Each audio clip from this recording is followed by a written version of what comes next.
What happens in the sky affects life down here on Earth. The celestial compass shows you how and guides your way with astrology you can use from professional astrologer Kathy Beale. Every episode features her light-hearted, practical forecasts and navigational tips, blended with humor, optimism, and a love of patterns, symbolism, and pop culture references. Kathy translates technicalities into concepts that apply to real life. You'll learn how the current moment ties to where we've been, from the recent past to cycles that last happened years ago, and get a look at where we're heading. And much more, from special topics to special guests. The Celestial Compass, enlightening, entertaining, and empowering. Here's your host, Kathy Beale. Greetings, Earthlings. This is Kathy Beale, host of Celestial Compass, and today we are going to travel back in time and explore the roots of astrology online. But first, I'm going to talk a little bit about what's happening for us in the month of April, because it's an extremely complex and ultimately exciting, and I hope by the end of it, pleasurable month. The first half of the month is extraordinarily active. There are influences that are prodding us to get up and do much, much more, and allowing us to get up and do much, much more than has been possible for some time. There's an abundance of energy in the sign of Aries in the first half of the month, encouraging impulsivity and just getting out and trying, doing. This week in particular is a week of multiple opportunities, which are always a choice. They're on offer for you. You can take them or not. And then as we get closer to the middle of the month, we begin a very gradual shift into a bit calmer, a bit more staid, a bit more focused on comfort and what's right in front of us rather than running around trying to grab things. There is a shift by the middle of the month into a majority of planets in Taurus, the first Earth sign of the zodiac, and it befits the flowers that are starting to come in bloom here in the Northern Hemisphere.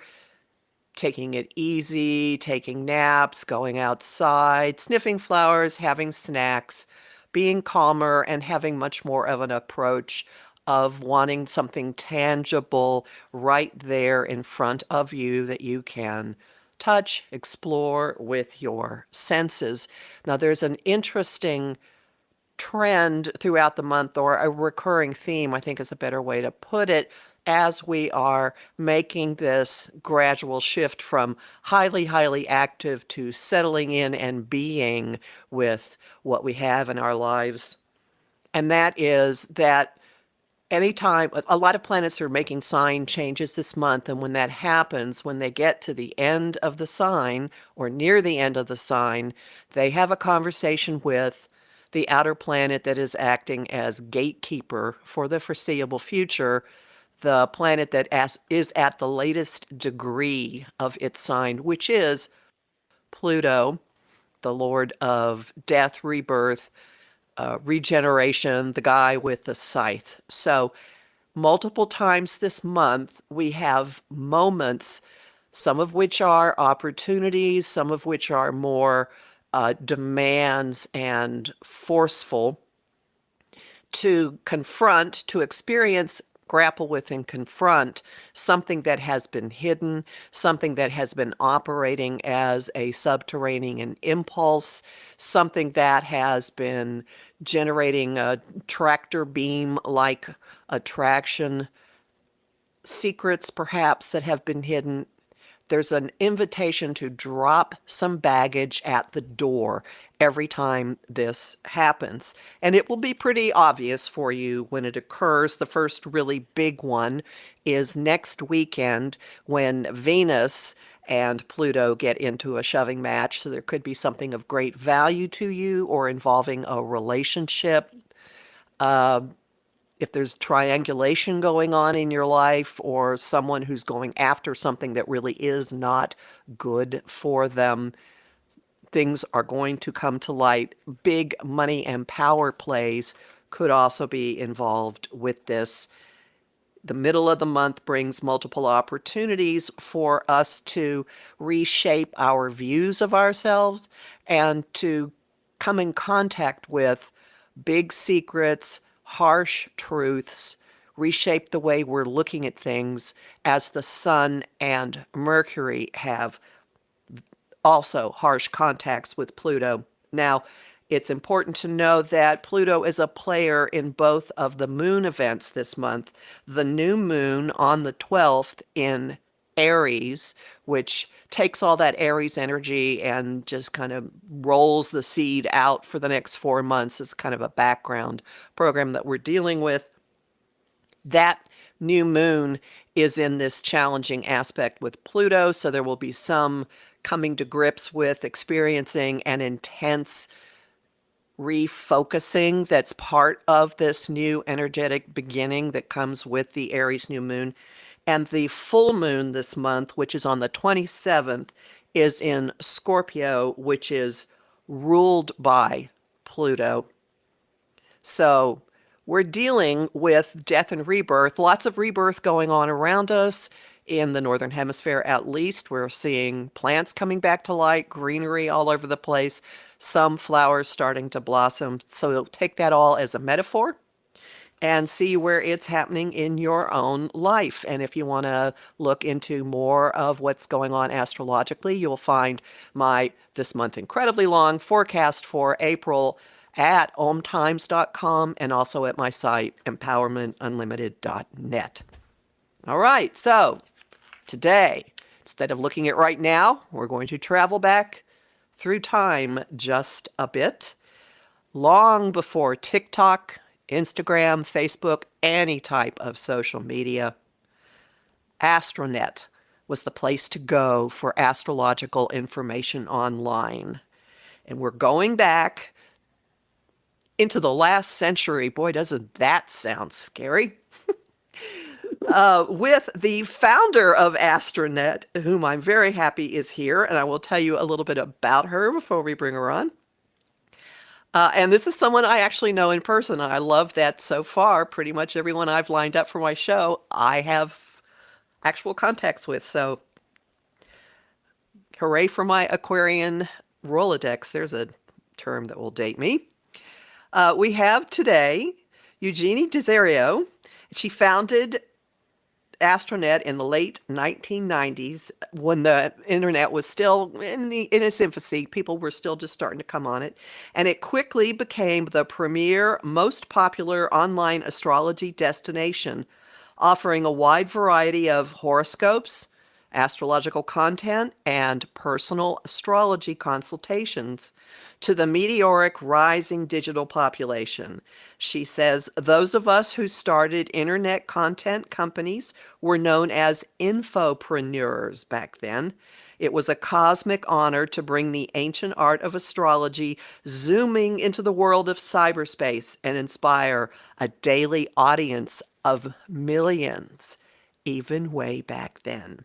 Now, to give you a little bit of the background of our guest, Eugenie Diserio is a lifelong visual artist. She studied at Skowhegan School of Painting and Sculpture, earned a BFA from Tyler School of Art and Architecture of Temple University, and an MFA from Columbia University. While she was a graduate student, she co-designed the catalog Rooms for the inaugural show in what was to become the Metropolitan Museum of Modern Art's PS1 in Long Island City, New York. After experimenting with conceptual and performance art, she co-founded seminal 80s art rock bands, Model Citizens, The Dance, and Chandra, whose music continues to be licensed and sampled in films and recordings today. In the late 1990s, she founded Astronet as CEO, and with her persona Jeannie Easy, she was named an internet content pioneer, a dot-com diva, and one of Harvard Business School's top 10 entrepreneurs of the year. Now, she's gone back to abstract painting, which she resumed about full-time 6 years ago, And now some of her work has a Zodiac series, which we'll talk about near the end. Welcome, Eugenie. Oh, thank you, Kathy. It's an honor to be here. I'm so glad you're You're, here. you're Now, my, I'm you're my actually going to, favorite astrologer. You're my go-to astrologer these days. You know that. and coming from you, this is such a profound honor that really means an amazing amount to me. Um, I want to start actually a little bit before your internet company. How did you Yeah. get started being interested in astrology? Well, it really goes way back to being, like a child or a young teenager. I've always been intrigued by human nature and people's behaviors and traits, and astrology gave me insight into that. I would read people's horoscopes. I'm a Libra, so, started with myself. But really, I think what got me deeper was my first boyfriend at about age 15, the love of my life, was always in and out, on again, off again, and he was an Aquarius, January 25th. So right near you. So I really got That's close. deeper. Yeah, and I have a lot of people that are friends and connections during that early January. So I really dug deeper into the Aquarius energy to understand him, and it didn't help my broken heart, but I did realize why he could be so non-committal and independent despite saying he loved me too. And then I had my own chart done, and I realized I had Aquarius rising, and our suns were trine. And, one thing led to another, and it was just astrology became my language, my Bible almost. So I started in graduate school, I started to do charts manually. And I was really a poor math student in high school. I can't believe I actually pulled off doing charts. But this was, just when the computer software was on the cusp. And then I ended up, after graduate school, like you mentioned, we stopped doing visual art and formed a bunch of bands. Like in the Talking Heads, they went to Rhode Island School of Design. A lot of art students were forming bands in the early 80s. And we had some pretty successful bands and toured all over the world. And I used to do charts, people's charts, when you'd be on the road and sitting around. So I built up, and then, I just sort of built a substantial library. I remember just living in any bookstore I could get to and buying books. But that's really how I got into astrology. And, it remains ever since. And I bet that you were really popular on those tours. Tell me about myself. Oh, everybody wants to talk about themselves, of course. I know. Yeah, I know. Oh, well. Yep. Well, so then how did you dream up Astronet? How'd you get the idea for it? Yeah. Fast forward, I was in the music business, into about the early 80s. And then the bands broke. I moved to Woodstock, New York, and I was in a relationship. And I actually had my son. I had two sons. I had one around that time. And I was just so burnt out on the music business. So I left the music business. But then the relationship I was in was not really a healthy relationship. So I left and moved down temporarily with my parents in Connecticut with my son and the dog. And I was working a really mundane, horrible job and was just, really, when I talk about my life, the story of my life, as with most people, it's a zigzag, it's up and down, and you keep redeeming and reinventing yourself. So I was really just hitting my bottom.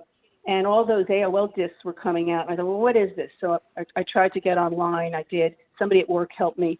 And I wanted to use the name Genie of Love for my AOL account because that was one of my songs, but it wouldn't take it. So this guy that signed me up just be Genie Easy. So that became my AOL name. And then in poking around, I found the AOL Greenhouse, which was a seed funding incubation project. And I thought, what have I got to lose? I'm just going to dream up something. And, really back then, horoscopes were considered, I think it was proven, it was some of the most popular content in print media. So I figured, I'll put together an astrology pitch. And I didn't know what I was doing. I hired someone to help me with a business plan and put this business plan together and pitched it to AOL. And they had me in the first round as someone of interest. So then I had to go down there a lot and, pitch. And I have no money, right? I have no money. I'm flying the shuttle from White Plains to Washington, which still is expensive. And here's a moment I always talk about when I talk to people of when I had balls. Finally, they said, well, we love you, but you really have to come down one more time. And I said, hey, enough. I'm a single mother. I'm going to take a corporate job. If you don't give me the deal now, I'm gone. So an hour later, they called back and they said, you had the deal. And I got my first check, but because I had this little tiny, those old Mac computers, if I kept it today, it'd be worth a fortune. But it was like, so anyway, I got the check and I bought a computer. Now I'm still working in my parents' basement, in my parents' house, and I started to hire a few people. Anyway, so what happened was eventually, we designed the site. It went on America Online, which was, remember the discs back then? All the discs were getting mailed. If you're dated like I am. And remember Miss Cleo, the scammy psychic network was all over the place. Yes. Remember that? Mm-hmm. So anyway. So for people who don't know, there you would get these unsolicited. You would get CDs in the mail that would have membership sign-up information for AOL, and at the same time, there was this actress portraying a Caribbean psychic named Miss Cleo, and keeping it real. And it was a giant. It was not right. She was not. Scam. She was an actress, not a psychic. Yeah. So, and back then, so anyway, AOL was there were other Prodigy, but AOL was just the biggest dial-in site, and the World Wide Web was just starting to get going. So we started as a place on America Online. We became one of their most popular sites. In those days, the way you connected with people was through these chat rooms. So I was like up all night in the chat rooms, and I had all these. And little by little, we started to hire a lot of staff, moved to an office downtown in New Canaan, big office. And had astrologers all over the country that were doing, paid readings for our clients. And then I had my own column, Genie's Day, Genie's Week. I would write advice letters. I've got them down in my work. I've got hundreds and hundreds and hundreds. I can't believe how prolific I was. But, it's a funny I'm going to have to interrupt you. Right. Hey, hold that thought. We got a break. We'll be back in just a minute. Thank you. Want help with your own celestial compass? Visit my site, empowermentunlimited.net, for Astro Insight forecasts for each week, month, and new and full moon. Want to explore the personal impact? Make a decision? Understand another person? It is possible. Click the Services tab to book a personal session with me. That address again, empowermentunlimited.net.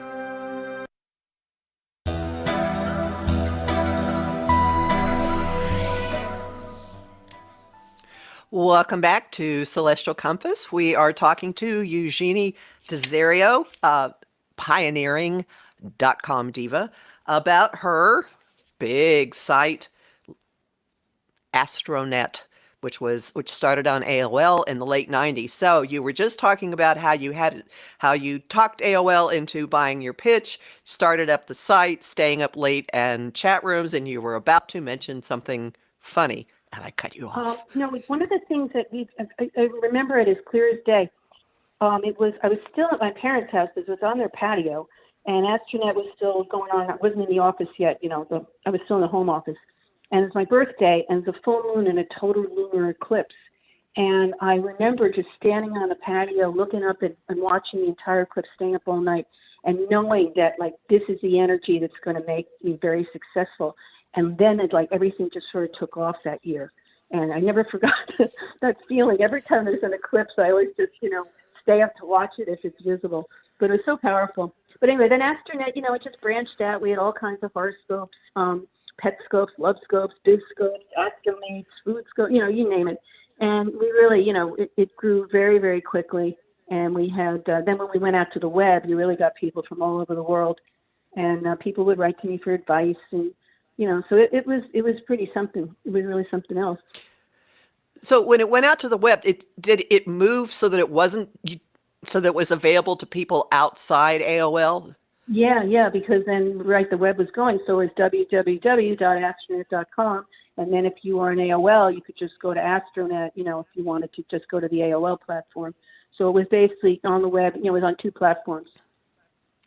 Oh, okay. And so let's say I'm just surfing along online, and I get sick of looking at the coffee pot in the math lab in some university. There were all these goofy things all over the web, as I recall, or playing with a magic 8 ball where somebody had the camera positioned on that. it, and you could ask a question, he would shake it. So let's say I ended up at Astronet. What would I see? Well, Like, what kind of interface? What would the page look like? I think the front page was kind of, we had different designs. There's one that I remember, one of the earliest ones was invade our space, and then it just had, like buttons. I mean, it's kind of primitive compared to what everything looks like today, but there'd be buttons that you click on just to go to wherever you wanted to go, whether it was a horoscope or I think I was featured on the front page, and you just kind of clicked where you wanted to go. And then the chat rooms, they were scheduled. There'd be like I mean, basically the chats would be at different times, but all the AOL sites had chats to be going, depending what you were doing. And I And think you asked, the chat would. what? I'm sorry. Go ahead. No, go ahead. I was just going to say, so if there was a chat, would there be an announced topic like right now we're going to talk about love signs or something like that? Yeah, kind of like that. And there'd be a moderator. We had all these different people that would, I mean, I'd be in and out, but I wasn't running the chats. We had a lot of people. Everybody wanted to be involved. We had astrologers all over the country that were, it was a really soulful, it was like a big family. And, I'll explain later, it was acquired, and then that's when things fell apart. But in the AOL days, in the early days of the web, it was really a magical place. And, it just sort of had true soulful energy from all the people that were there. It was a very pure kind of thing. And I think that's the reason it grew so quickly. And you ended up, you had these awards. How did you get on people's radar? How did New York Times interview you, for example? And it was funny. I mean, we had a PR company, but not in the very early days. People were finding us. It was a little smaller world than it is today, but I would get contacted by people. I guess they would, go through the site and, email me. Later, of course, we had a PR company, and the .com Diva book, she reached out to me. The Harvard Business School, that was really after we got acquired. And it's funny because the person that was the grand prize winner is Jim Cramer, the financial guy on TV. But oh my, I know Jim Cramer. He was a startup back in the day. But there was other. I think you asked about like who else was there. Astrology.com was a competitor. Now they're still around today on the web, but only in name. And then I must give congratulations to Astrology Zone. You probably know Susan Miller. Yes. She's been around forever, and she's still really active today. And I mean, we had wanted her to come onto our site, and she wanted to stay, independent with herself. But anyway, I give her a lot of credit. She's really done a lot for astrology. But, to continue the story, so we're at the peak of our success, and, there was like kind of rumblings in the .com world. For anybody who's old enough to remember, the stock market was crazy. AOL wanted to buy us, but they were going to shut us down. And then we ended up getting pitched by Hearst, big Hearst Corporation. They had a new media arm. And, I thought, gee, old media is better than new media. We're going to get a magazine. We're going to get a TV show. They promised us everything. But then they acquired Astronet. They merged it with women.com, which was a site out of California. Doesn't exist anymore, of course. And then, it kind of lost its soul. And then soon thereafter the acquisition, they kicked me out as the founder. I had just had my second son. I was on top of the world, and then suddenly I get a phone call. It's like, oh, your position's going to be ended. I'm okay. And then the .com bubble burst. And so, everything started to really fall apart. And so, it wasn't happy. It wasn't a happy time. We didn't make the stupid money like a lot of people did then, but at the end of the day, we did okay. And it was really sad because all the soul was taken. I used to say, oh my God, they ruined Astronet and they kicked me out. And people would be like, it's just business, But for me, it really wasn't because it was like my child. So it wasn't a happy time. And then a year later was 9/11. And I had a non-compete. So I was trying to start a new site and people were coming after me. And then 9/11 happened and that, kind of put everybody over the edge. It just set everybody back. So then I had a baby son. I'd gotten married and I just sort of stepped away. I do counseling every now and then, but I stepped away from business or starting a new company.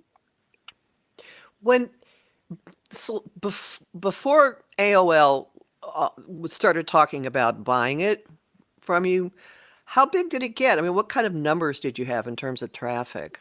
Oh, like millions of visitors.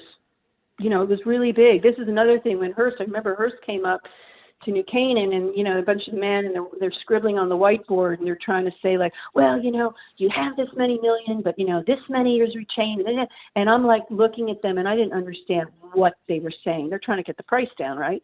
And to this day, I always say that was a time I didn't have balls, because instead of being like, sorry guys, I don't understand what you're saying, and I'm not going to sell my company to you unless I understand, I was just like, oh, okay, and you pay a price for those moments when you don't question in life, but it takes being older to look back and realize that, right, Kathy? Well, that's another topic. Yeah. That's another conversation. But yeah, it was really big. It was as big as could be then. There's just a lot of people coming in every day and a lot of business generated. Were there things people could subscribe to, buy? Did you have merchandise, sell readings? We had merchandise, but the merchandise wasn't really that successful. The readings were really successful. People would apply, they would buy online time, and there's a credit card and everything, and then they would be assigned a time with one of our astrologers, and then they would have their phone consult. But we would, and you had, just like with the psychic network, sometimes you had people buying too many consultations, and you got a little worried about those people. But there were a lot of people reaching out and purchasing private consultations. Through that, so interesting. Did you have classes? A big revenue stream. Yeah. Go ahead. Did you have classes? Did you teach people things, or? No, we didn't have classes. No. So, horoscopes, chats, readings, advertising too. Those were the early days of advertising, and our audience was predominantly female. So you were pitching to advertisers, or advertisers would come to us as well, who were trying to reach a female demographic. So that was the early days of online life. Yep. My God. Okay. So now you may not be able to answer this question, but just the business person in me goes, AOL. So you started it through AOL, but you were allowed to retain money. Yeah. So AOL. But you were allowed to. Money. Go ahead. But you were allowed to retain control, and then AOL wanted to buy it from you and shut it down.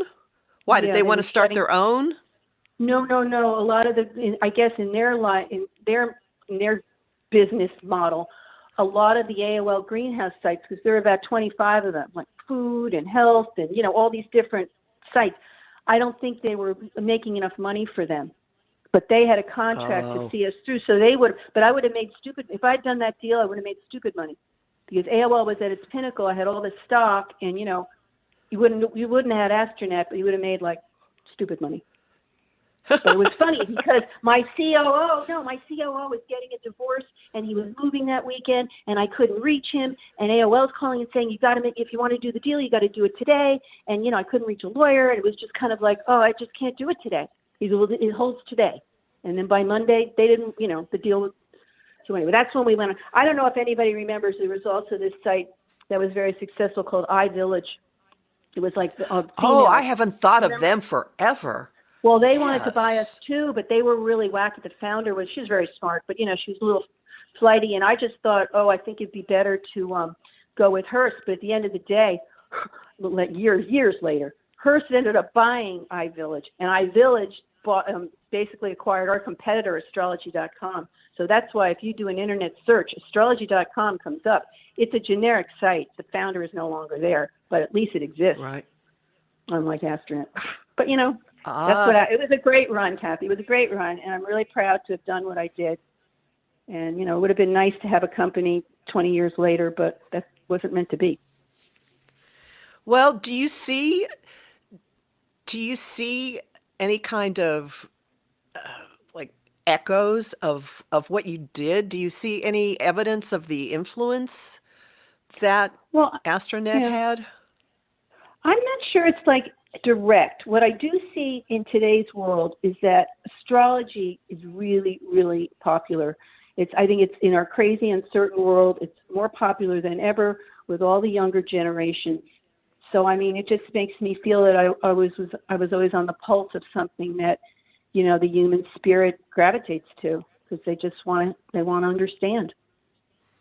Yeah, a means for understanding. And and speaking of I understand, this is not an area of the web that lures me into spending time, but I understand that TikTok astrology is a huge thing. I do see people on Instagram a lot. That's about the furthest I'll go. But Me too. apparently there are people who've made careers. A graduate student in Manhattan has a huge following, and Yeah, um, and they're young. I They're just young. they're very young. They're very young, Yeah, and there's also a streak I have noticed of very openly witchy as part of it, yeah, yeah. There's a which is lot of something that strange was stuff going on, and I'm not anywhere near TikTok either. I have no. I mean, my younger son probably is, but I don't. Instagram is about as far as I go now too. I mean, I don't like social media. It haunts me. But if I don't use it, I'm a hermit. So, I work it hard, and, I have people that work it with me, and I've got a really good following growing on Instagram. And, it put, especially this year of being so isolated. Anyway, it's a good thing. um, so that's kind of let's talk about why you're on Instagram. So how has astrology continued to play a role in your life since you sold Astronet and raised your son? Well, So yeah, no, I mean, astrology is always going to be a part of my life. I mean, I don't do much really elaborate astro analysis like you do. I used to. I do more meditation now. But I did place like a lot of emphasis on the Saturn-Pluto conjunction last January, predicting that 2020 would be like a most auspicious year. Of course, I was anticipating good fortune, good cheer, and success, not a global pandemic and lockdown. But, I look at big picture things and how they could, affect the world.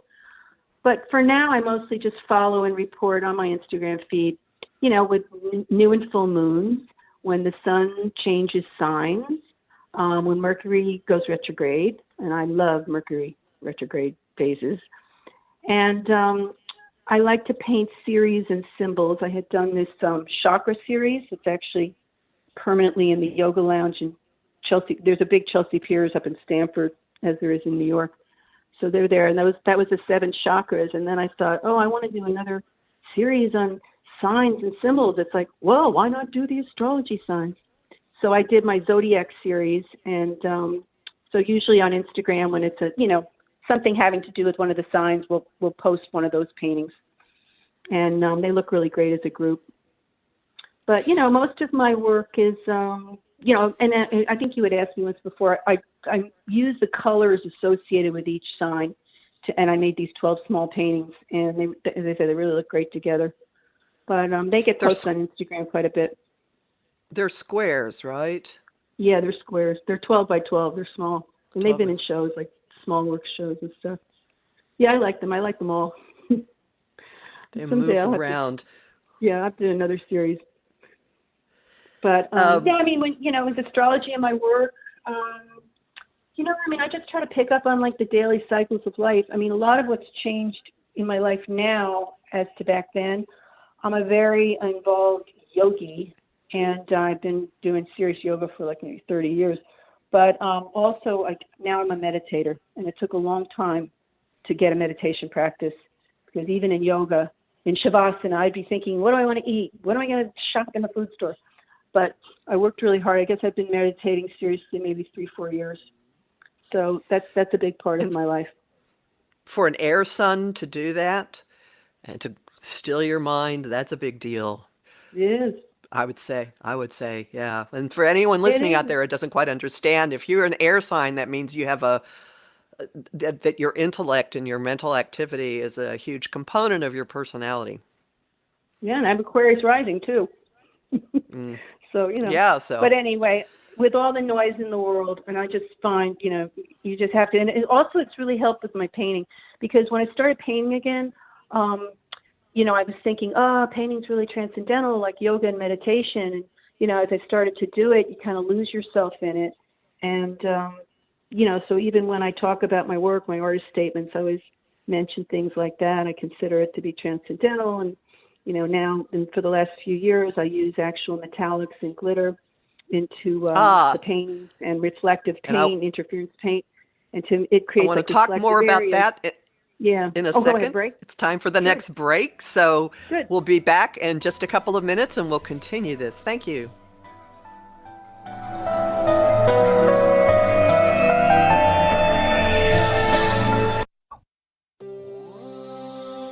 How would you like navigational tools you can use on your own?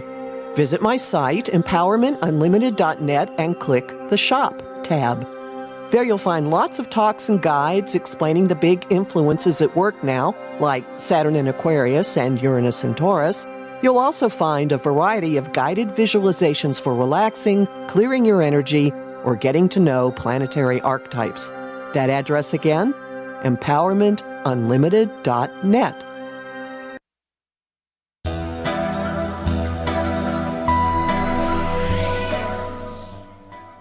Welcome back to Celestial Compass. We're talking to Eugenie Diserio about, well, we've been talking about Astronet in the very early days of astrology on the internet, and now we're talking about the role that astrology plays in her life and, more importantly, in her art. And there were two things you were bringing up in the last segment that I'd like to follow up on.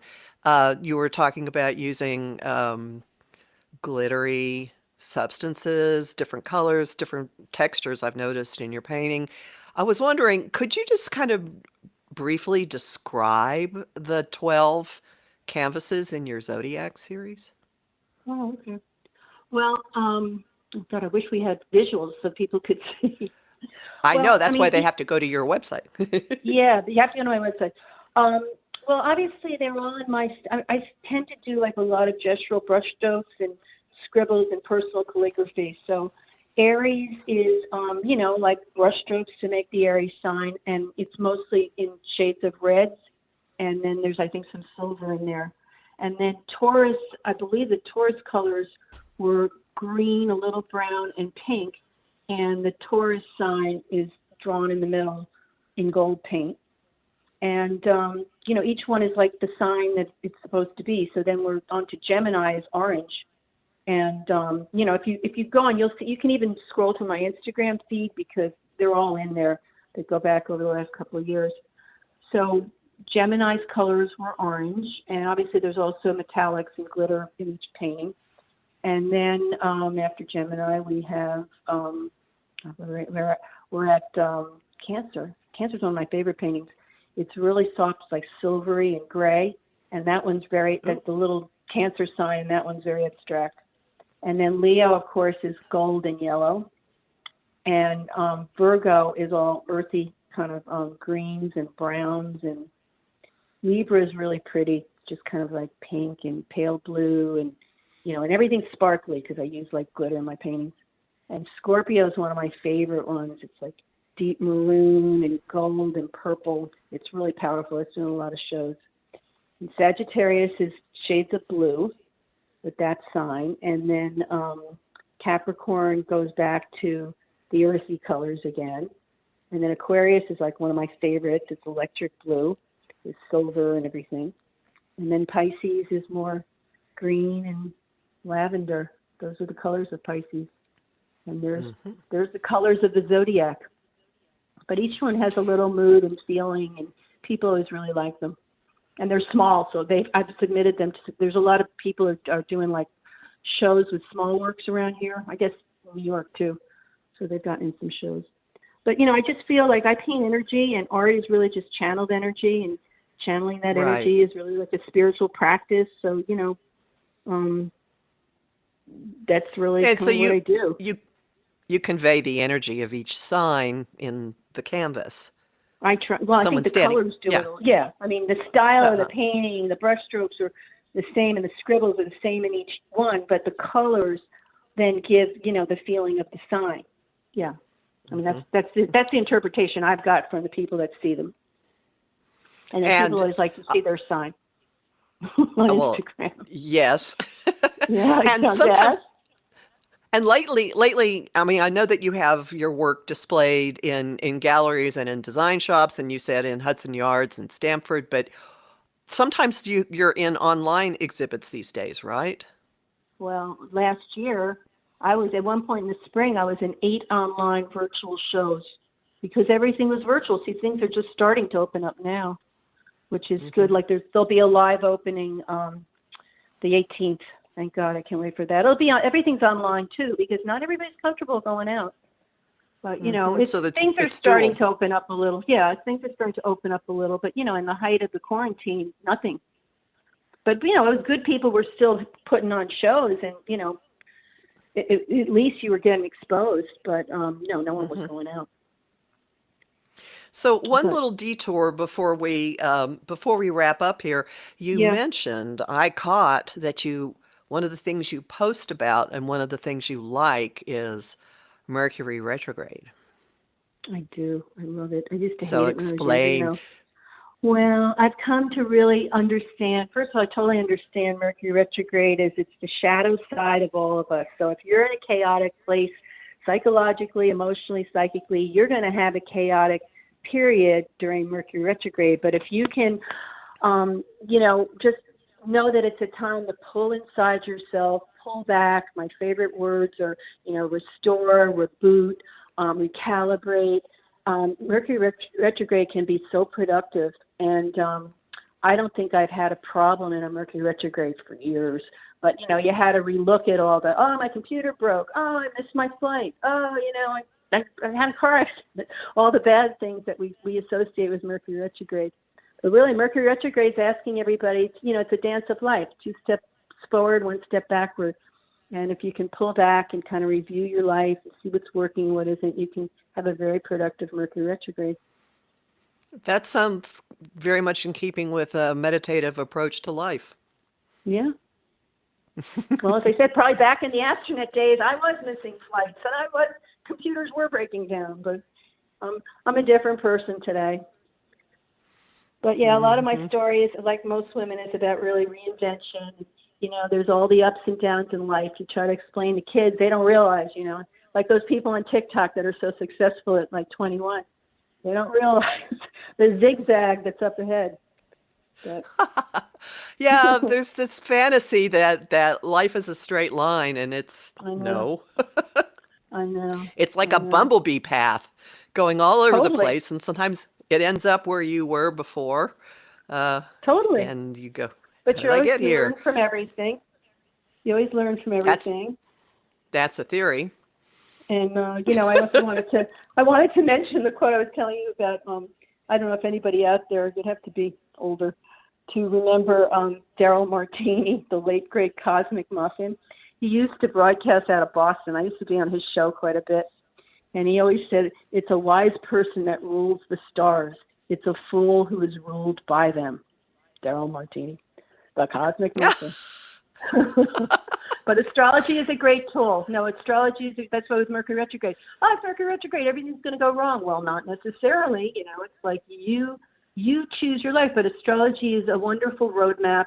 And the other thing that's really fun now, together, my husband and I have 5 children, and 2 of my stepdaughters have little daughters. And it's really fun as these babies come in to do their charts and then the parents' charts and see the connections. I mean, I did it with my own kids, but it's been my kids are grown. Anyway, it's just kind of fun to see the connections and where these kids are connected to their parents and where they're not, and where there are probably going to be challenges, in raising them. But yeah, I still use astrology for a lot of things. There's no doubt. It's a very useful tool for understanding the people that float in and out of your life. Very, Yeah, very useful. I it have really is. found, and you find out someone's birth time and look at their chart and go, well, that explains it. I know. No, and I think look what's interesting. Like we met through vinyl. Everybody should know. Kathy had Yeah. records. I have tons of records from being in the music business. I was still selling a record collection. And Kathy ended up giving her collection to someone else, but she had all this packing material that she came and visited me and gave to me, and we became really good friends, and we stay in touch. And Kathy, you are a day after the guy, the guy, the love of my life guy, You're January 26th. And there's another guy on Instagram that's become a really close art friend and big fan, and he's on January 26th. So you start to see what people, how people gravitate into your life, and then you see these clusters of what their signs are, or what their rising is, or their moon, and you realize, oh, I'm not surprised, So Yeah, it's energies that you're working through. I went through a long phase where every guy I dated was a Sagittarius, and then I went through the Virgo phase, and now I'm in the middle February phase, which I'm hoping I'm graduating from. The Aquarius Pisces borderland. I know my first husband and another very serious relationship were August 27th and 26th, and I have like Venus and Mars in early Virgo, so it's like not that they were great relationships, but there had to be some connection with that. Right, So right. No, it's always fascinating, there are always intersection points, and with what you were bringing up with families, for people who are listening and maybe haven't thought about it this way, there is generally at least one commonality in family charts. In my family, everybody's got something in the mid degrees of Gemini. There's often a sector of the zodiac where there's a concentration, or there might be a certain relationship between planets, like there might be an aspect that kind of defines the family. There's always something, and then it ends up being part of what the story of the group is. You can do it with groups of people too, as well, like all your musician friends or something. No, and I forgot to say too, like what I sort of got known for in Astronet in my readings was I worked with the nodes quite a bit, the nodes of the moon and the connections to those, and I always found that really, really revealing as well. And what would be, that was your entry point into what? Understanding the person's purpose, their path, their destiny? Not just that, and also just like, I think there's a lot of really fated and soulmate relationships when people have direct contacts to, like a personal planet to another person's nodal contact. That's true. Yeah. So I got really focused on that. I got a lot of insight out of that. Yeah, I mean, it's just sort of there's a post somewhere out on the internet and people are complimenting my work. I mean, it's hard to find, but, so long ago, but people are saying that I was an expert in nodal connections. So, but that was back in the day, Kathy. I know. Now, oh, well, it would be so fascinating to have a time machine and go back and see, yes, you have a thought. I know. And my husband's a Taurus, and I have a Taurus moon, and that's how I met him. He was a friend of my sister's, and then he's like, oh, would you do my chart? And I'm like, well, you might as well unload your problems on me. Everybody else does. So I did his chart. One thing led to another. I'm going to be married 21 years in 2 weeks. Well, happy anniversary. Thank you. Is it during Taurus time that your anniversry falls? 29th of April. Uh-huh. Yeah. Okay. He's a real Taurus. Oh, well. Well, you're both Venus-ruled people. Anyway, so just for anyone who is listening to this, there are all kinds of ways you can weave astrology into your understanding of daily life. I mean, the forecasts that I write are like weather reports. Here are things that are going on. Watch for this. Here's how it might be affecting you. You can certainly see your own timelines, things playing out, cycles recurring, and understand what the patterns are between people. Did you ever do anything for the staff at Astronet? I mean, did you guys look at the company chart your interactions or anything like that? Yeah, no, we had the company chart. Everybody's charts were done. I've got it somewhere in a file. I think the company was Scorpio. So it's Scorpio Sun. I guess that's why it was a little for making money. There we go. Yeah. But I just want everybody to know where they can find my work. And I was going to ask you. Yes, please. Yeah. Okay. Well, I have a website. It's www.Eugenie.com. And my Instagram feed is really most active because it's updated almost every day. And that's Eugenie Diserio Art. So everything is my name with art. And it's been great to visit with your audience today. Well, before you go, now let's talk just a bit about where people could find things so they can find art at your site and on your Instagram feed.